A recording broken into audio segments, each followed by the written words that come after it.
안녕하십니까. 경기도로 복귀 수요일 날에 신동준 전문가입니다. 일주일 잘 보내셨습니까? 증시는 다소 좀 약간 옆으로 기는 그런 형태 보여줬는데요. 뭐 오늘 증시 뭐 약간 보합 정도 마감됐고요. 이번 주말에 있을 G20 정상회의, 요거를 이제 큰 이벤트로서 지금 증시 그리고 글로벌 시장들은 경계 아닌 경계, 기대 아닌 기대 이렇게 하고 있기 때문에 그 경계성 매물이 좀 나오는 그런 어떤 증시 상황이 좀 벌어지고 있습니다. 그래서 일단은 뭐 계속적으로 제가 몇 주 연속으로 증시 바닥을 짚었기 때문에 뭐 크게 두려워할 필요는 없다. 뭐 그런 얘기는 계속 들어오고 있으니까요. 뭐 증시 잘 복귀하고 해석하면서 어떤 종목을 투자하고 더 싸게 공략할지 그거에 이제 계속 집중을 하는 게 저는 중요하다고 보고요. 이번 이벤트 G20 이벤트도 우리가 어떤 식으로 대응을 하고 전략을 갖고 있어야 될까? 이것도 이제 한번 얘기해보는 어떤 시간을 가져보겠습니다. 네, 일단 오늘 장 마감 해보도록 하겠습니다. 코스피 지수는요, 0.01% 상승해서 2121포인트로 마감했습니다. 거의 보합 정도고요. 하락 종목 수가 뭐 500여 종목 이제 좀 많았습니다. 하지만 시총 상위주들, 특히나 이제 삼성전자, 하이닉스의 강세로 지수는 뭐 강보합 정도 마감이 되어졌고요. 코스닥 지수는 약간 좀 밀렸습니다. 0.09% 하락해서 709포인트로 마감했고요. 전반적으로 뭐 최근에 많이 올랐던 종목들, 뭐 차익 매물이라든지 이런 부분들, 그리고 약세 종목이 한 700 종목이 넘었습니다. 그러니까 전반적인 종목군들이 약세 위주였고 일부 시총 상위 종목들이 좀 강세였던 코스피와 비슷한 어떤 양시장 흐름이었던 걸로 좀 판단되고요. 먼저 제가 이제 뒤에 이제 차트를 좀 길게 띄워봤는데 10년치 차트를 좀 띄워봤는데 간략하게 좀 설명드릴 부분이 있어서 지금 보시면 그 약세장이 시작되고 나서 한 1년 6개월 정도가 이렇게 지나고 바닥을 3번 형성했습니다. 예. 그러니까 지금 구간에서는 이제 역별에서 정별로 돌아서기 시작하는 구간에서 이제 증시가 1년 반 동안 뭐 중국 비롯해가지고 미중 무역 분쟁, 경기 하강 사이클 이런 것들이 막 도사렸지 않습니까? 그게 이제 대응책으로서 각 정부의 대응책으로서 정별로 돌려지기 시작하는 어떤 변곡점에 이제 놓여 있다. 이렇게 좀 보시면 될 것 같고, 제가 이걸 띄워온 이유가 지난 10년 전의 부분, 여기 보시면 여기도 크게 하방으로 열려 있었죠. 이때도 한 1년 반 정도 10년 전입니다. 금융위기 때도 하강으로 열려서 역별로 된 후에 3번의 저점을 찍고 각국의 정책 공조와 대응책들이 나오면서 증시가 상승으로 턴을 하는 이 변곡이 이뤄지는 구간 동안에는 굉장히 또 투자자들이 불안감도 많이 느낍니다. 다시 또 떨어지는 게 아닌가. 하지만 하락장은 이 통계적으로 보더라도 1년 6개월을 넘어서지는 않습니다. 그러니까 그만큼의 기간 동안 이 두려움과 여러 가지 경기의 어떤 하강 사이클은 증시에 반영이 된다는 거죠. 그러니까 지금부터는 여러분들이 저가 매수하거나 향후 다시 실적이 좋아질 만한 섹터와 업종. 그러니까 많은 분들이 G20 정상회의 주말에 이게 무역 협상이 타결될까 안 될까 이거에 이제 많이 생각을 하고 이제 기다리고 계실 텐데 지금은 그게 중요한 포인트가 아닙니다. 이제 미중 무역 분쟁은 상수가 된 겁니다. 그러니까 패권 경제이기 때문에 쭉 가는 거라 보시면 되고 완전히 봉합이 안 됩니다. 왜냐? 화해에 대한 제재를 미국이 푼다고 했습니까? 절대 안 풉니다. 그러니까 그런 것들이 계속적으로 가기 때문에 지금부터는 정책적인 부분을 중요시하고 시장이 턴을 하는 거에 집중을 하는 게 중요하다는 거죠. 그래서 코스피 차트를 좀 길게 한번 제가 좀 가져와 봤고요. 그러면 오늘 차트를 한번 좀 보여드리도록 하겠습니다. 오늘 차트 최근에 일주일은 크게 변동이 없었습니다. 보시면 옆으로 기는 모습이었다고 아까도 말씀드렸듯이 옆으로 쭉 기면서 G20 정상회의에 대한 어떤 경계 심리 그런 것들이 작용하고 있고요. 이 모멘텀들이 발생하려면 큰 덩어리에 이제 IT라든지 제약바이오 종목들이 다시 턴을 해서 상승으로 돌아서는 그런 게 이제 있다면 다시 상승으로 돌아설 가능성이 좀 높을 것 같고요. 그리고 이제 코스닥 지수도 체크해 보도록 하겠습니다. 코스닥 지수가 최근에 조금 좋지가 않았습니다. 그 이유 자체는 제약바이오 업종이 다소 좀 그 역별에서 이제 좀 하강 국면이 좀 지속되는 그런 흐름이 나왔습니다. 이 섹터 내에서도 좀 호재적인 부분이 없을 뿐더러 이미 이제 바닥을 어디서 형성할 것인가 그 제약바이오 업종 자체가 어디서 형성할 것인가에 대한 지금 이 공감대가 지금 안 서고 있기 때문에 그런 부분에서 다소 좀 지지부진한 흐름이 코스피 대비해서 좀 나오고 있고요. 제가 볼 때는 제약바이오 종목들이 턴을 하는 시기, 제가 볼 때 시간이 조금 필요할 수 있습니다. 그래서 제가 볼 때는 한 7월 달에서 8월 달 정도, 7월 말에서 8월 정도, 그 정도를 좀 생각을 해서 제약바이오에 대한 어떤 투자 생각하시는 분들은 좀 기다림이 좀 필요하지 않을까. 예, 그렇게 좀 말씀을 좀 드리겠고요. 해외 시장도 체크를 해보겠습니다. 해외 시장 일단 뭐 미국 증시가 뭐 가장 중요할 것 같은데요. 지금 뒤에 보시는 이제 차트가 다우 지수입니다. 지난주에 사상 최고치를 경신했다는 기사들을 보셨을 겁니다. 미국 시장이 지금 전고점을 돌파하는 흐름을 이제 보이고 이제 오늘은 좀 밀렸죠. 음봉으로. 하지만 이제 돌파를 했다는 부분들, 그리고 이 추세가 살아있다는 거. 예, 그리고 지금 전 세계 어떤 유동성 장세가 펼쳐지는 어떤 환경이 조성된다는 거. 그러면 제가 볼 때는 돌파의 어떤 흐름이 추세적으로 좀 이어질 가능성이 높다고 보고요. 제가 볼 때는 뭐 음봉이 크게 나온 거, 그건 이제 크게 두려움을 가질 부분은 아니라고 봅니다. 이 미국 중앙은행 의장이 이제 금리 인하를 시장에서 뭐 7월 달에 0.5%를 뭐 인하할 거다. 이런 어떤 예측들이 하는 거에 대해서 그렇게 급진적으로 하지 않을 거다 하는 어떤 경계성 발언을 했죠. 그런 게 이제 시장에 다소 좀 이렇게 좀 약세로 좀 보였던 걸로 생각되고요. 저는 그런 부분은 좀 노이즈라고 생각합니다. 예, 그러니까 그런 계속적으로 언론이라든지 이런 데서 나오는 그런 노이즈적인 성격이기 때문에 이 추세 흐름을 깨지는 않을 거라 그렇게 좀 바라보고 있고요. 그리고 이제 그다음 S&P 지수도 한번 체크해 보겠습니다. S&P 지수도 마찬가지로 보시면 전고점을 지난주 돌파를 하고 오늘 좀 음봉으로 밀리긴 했지만 역시나 추세적으로는 보십시오. 주요 이제 이동 평균선이 상방으로 정별로 이렇게 돌아서고 있습니다. 네, 이런 부분들이 조정받으면 다시 또 매수세가 붙고 시장에 유동성을 공급해주고 이런 부분들이 제가 볼 땐 추세를 계속 유지시켜주는 모습으로 나올 거라고 계속 이어질 거라고 생각을 하고요.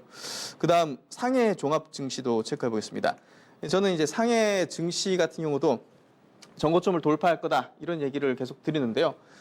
많은 분들이 이번 G20 이제 회의에서 미중 간의 무역 협상이 잘 안 되면 안 좋은 소식이 나오면 다시 꺾일 수 있다는 이제 어떤 이 평가들 이제 분석들이 이제 많습니다. 하지만 저는 이렇게 생각합니다. 중국 같은 경우는 혹여라도 이번에 이제 별로 좋은 성과가 없다 하더라도 7월 달, 8월 달에 강력한 경기 부양책을 쓸 거라고 생각합니다. 이미 상반기에도 여러 가지 경제 지표를 이 부양책의 효과로서 조금 그래도 예상치보단 끌어올렸지 않습니까? GDP 같은 경우도. 그래서 제가 볼 때는 강력한 부양책이 아마 이제 협상에서 별로 안 좋은 어떤 소식이 나오더라도 그런 걸로서 증시를 방어할 거다. 저는 그렇게 좀 생각을 하고 있고요. 추세적인 흐름도 이제 나쁘지 않습니다. 꺾이는 흐름도 아니고 정배열로 돌아서는 그런 형태 흐름이 지금 나오고 있기 때문에 뭐 중국 상해 증시도 뭐 두려움을 가질 구간은 아니다. 이렇게 말씀드리고요.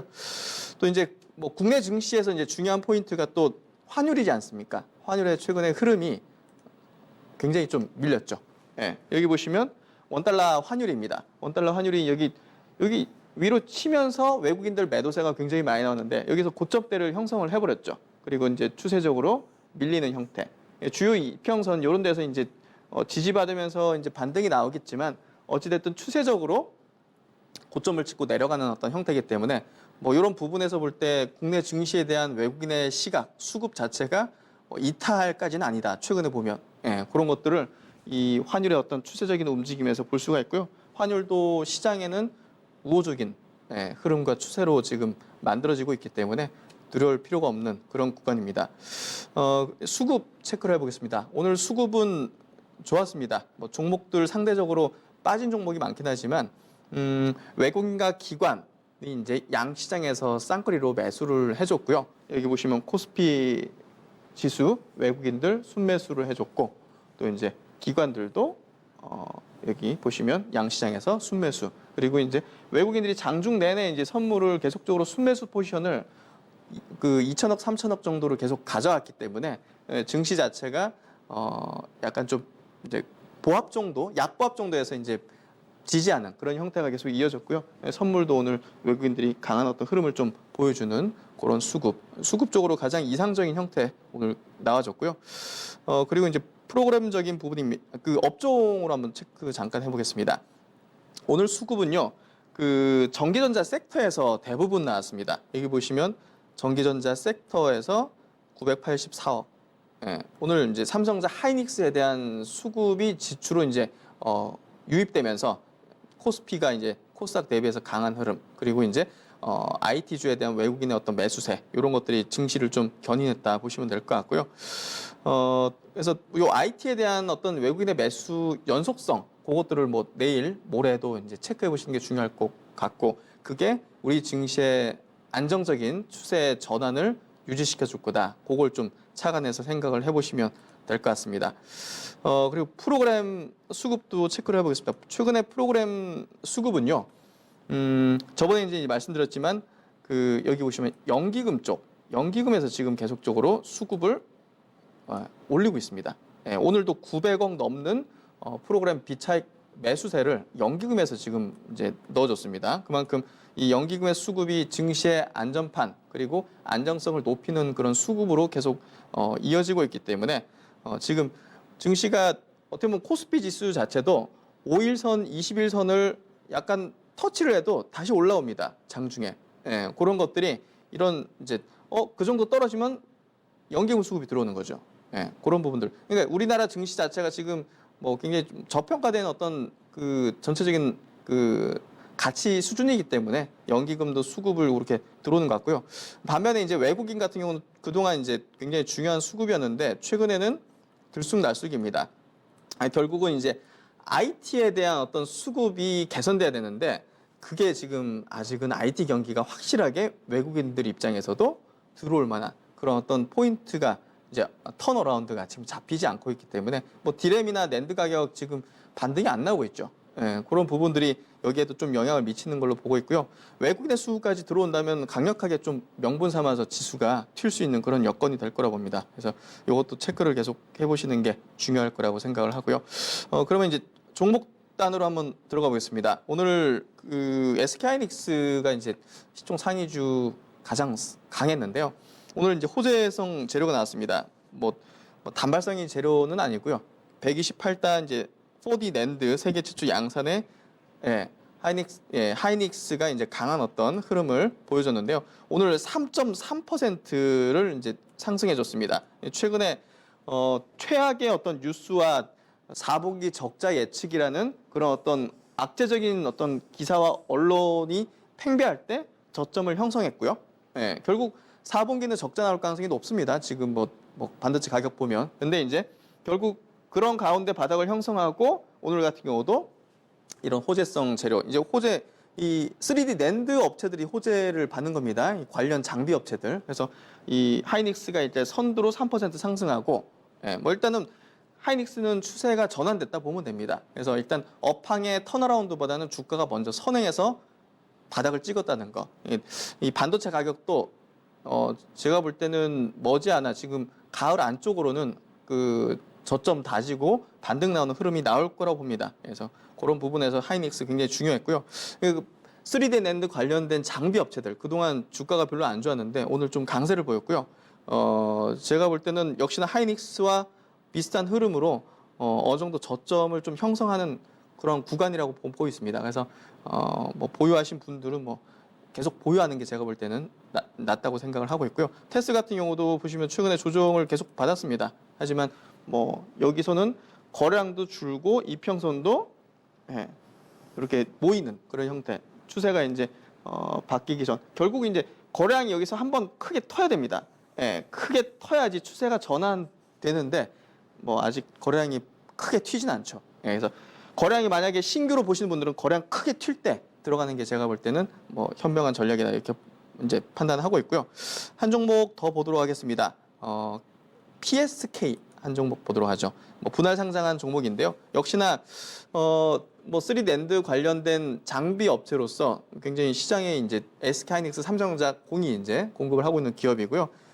일단 뭐 차트가 짧긴 하지만 일단 요 정도 라인에서 바닥을 계속적으로 올리고 있습니다. 그리고 이동평균선도 밀집이 되기 시작하고 여기서 거래량이 한번 크게 튀면 이제 추세가 확실하게 전환되는 흐름이 나오는 겁니다. 그래서 제가 볼 때는 이 반도체 장비 주들도 지금부터는 집중적인 관찰이 좀 필요한 구간이 아닐까. 노리시는 분들은 그렇게 좀 판단하고 있고요.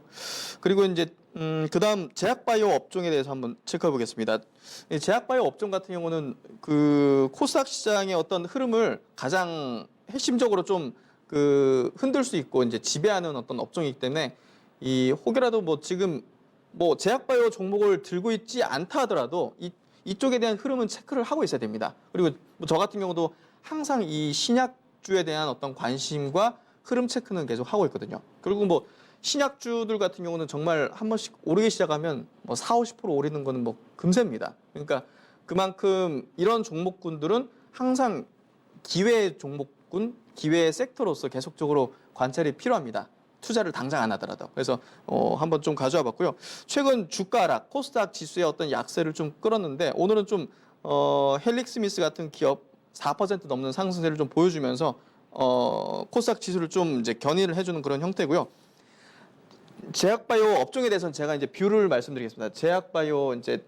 제약바이오 업종에 대해서는 일단은 역별의 흐름을 보이고 있습니다. 그렇기 때문에 지금 당장 이 종목들이 저점이 여기다, 저점이 여기다 이거를 누구도 말을 할 수 없어요. 그리고 함부로 단정 지어서도 안 됩니다. 그렇기 때문에 이런 종목들이 바닥을 형성하고 몇 번의 파동을 거치고 다시 거래가 발생하거나 지수와 연동해서 가기 시작하는 그런 시점까지 기다려야 됩니다. 투자를 이제 원하시는 분들은. 저도 이제 그걸 보고 있고요. 그렇기 때문에 오늘은 기술적인 반등의 차원의 이제 제약바이오 흐름이지 추세가 전환된다는 흐름은 아직은 아닙니다. 그러니까 그런 것들을 이제 매일마다 이제 증시를 이제 복귀를 하다 보면 이렇게 막 급등을 하면 야 이제 가는 거 아니냐 이렇게 생각할 수 있지만 이걸 또 큰 그림을 놓고 추세적인 큰 그림을 놓고 본다면 아직은 제약바이오 업종 자체가 추세가 전환된다는 흐름까지는 아니다.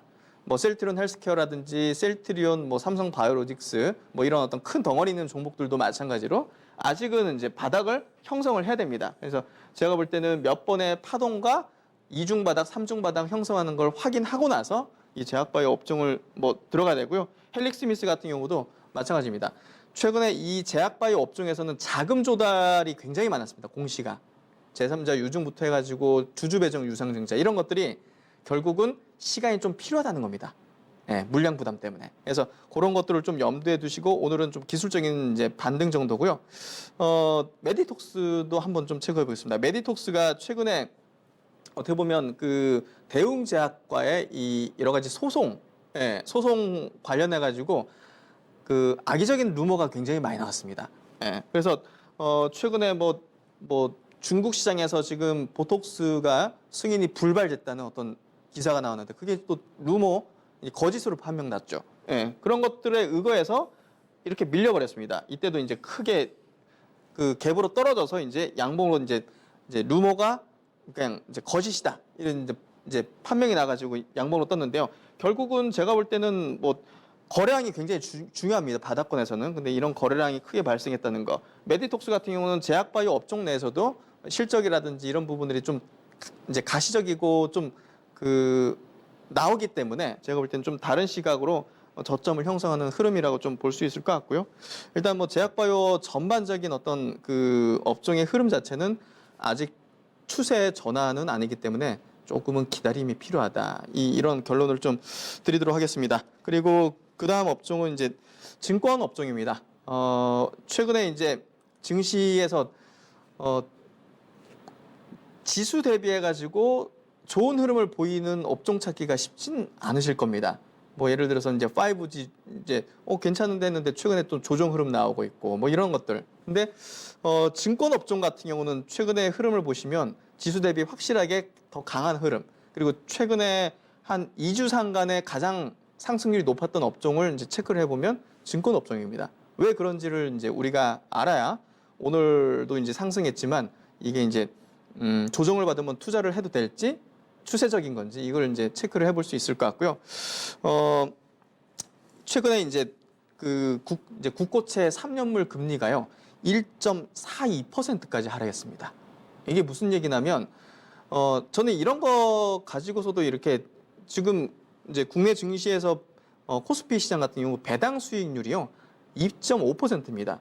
증시에서 배당받는 것보다 더 낮은 수준으로 채권 금리가 내려온 겁니다. 채권 금리가 내려가면 채권 이제 들고 있는 사람들 입장에서는 채권 가격 상승 효과를 냅니다. 이 증권사들이 금융사 중에서 유일하게 채권을 이제 많이 보유하고 있습니다. 그러다 보니까 이번 2분기에 1분기에도 실적이 좋았지만 2분기에 실적이 굉장히 서프라이즈하게 나올 것이다 하는 지금 전망들을 대체적으로 하고 있습니다. 그래서 그런 부분들이 지금 증시가 그렇게 강세도 아니고 지지부진한데 이 증권업종이 왜 이렇게 튀지 하는 이제 생각을 하시는 분 많으실 겁니다. 왜냐하면 뭐 예전에는 증시가 강하면 증권주가 가고 증시가 침체하면 증권주가 안 가는 그런 어떤 흐름이었는데 지금은 증권사들도 그동안 이제 브로커리지라고 하죠. 이 수수료 수익 비중이 굉장히 낮아졌습니다. 지금 IB 기반이라든지 여러 가지 대체 투자, 부동산 투자라든지 그리고 프랍데스크에서 자체 자본금을 가지고서 굴리는 어떤 그런 여러 가지 수익 구조가 다변화됐기 때문에 지금은 단순히 이제 증시 상황 가지고서 증권주 투자하는 시대는 좀 지났습니다. 그래서 일단은 제가 볼 때는 증권주 메리츠 종금증권을 보도록 하겠습니다. 여기 이제 시간 관계상 중요한 포인트인데요. 여기 보시면 메리츠 종금이 굉장히 공격적으로 그렇게 이제 대체 자산 투자라든지 이런 것들을 하고 있는데요. 지금 보시면 완전히 정배열로 돌아섰습니다. 그리고 여기서 이제 다시 지지를 받고 다시 반등이 나오고 있죠. 실적적인 부분 굉장히 이제 좋게 나오고 있고요. 지금 증권 업종 내에서도 제가 볼 때는 메리츠 종금하고 한국금융지주가 탑픽으로서 저는 보고 있습니다. 그만큼 이 흐름 자체가 추세적으로 나올 가능성이 높기 때문에 제가 볼 때는 2분기 이제 금리 인하 추세잖아요. 국내든 국외든 그렇기 때문에 제가 볼 때는 증권주의 어떤 수혜와 실적 어떤 호조는 2분기, 3분기로 이어질 것이다. 그렇게 좀 보고 있기 때문에 추세적인 흐름으로 좀 체크하시면 제가 볼 때는 수익 꽤 낼 수 있는 어떤 섹터라고 좀 생각하고요. 예, 그다음에 이제 명의들의 해안으로 이제 전략 부분입니다. 오늘 이제 복귀를 하면서 여러 가지 장에 대한 어떤 뷰라든지 그런 것들을 좀 말씀을 드렸는데, 미국 시장이 사상 최고치를 경신을 했습니다. 저는 이게 굉장히 좀 시그널적인 측면에서 중요하다고 생각을 하고요. 뭐 중국 증시나 한국 증시나 다른 증시도 같이 뭐 돌파를 한 건 아닙니다. 하지만 미국 증시 자체가 돌파를 했다 지금 약간 좀 밀리긴 했지만 결국은 세계 시장을 선도하면서 이제 버블기, 상당히 강세 시장, 유동성 장세로 좀 가는 흐름의 어떤 물꼬를 텄다 이렇게 좀 생각을 하고 있고요.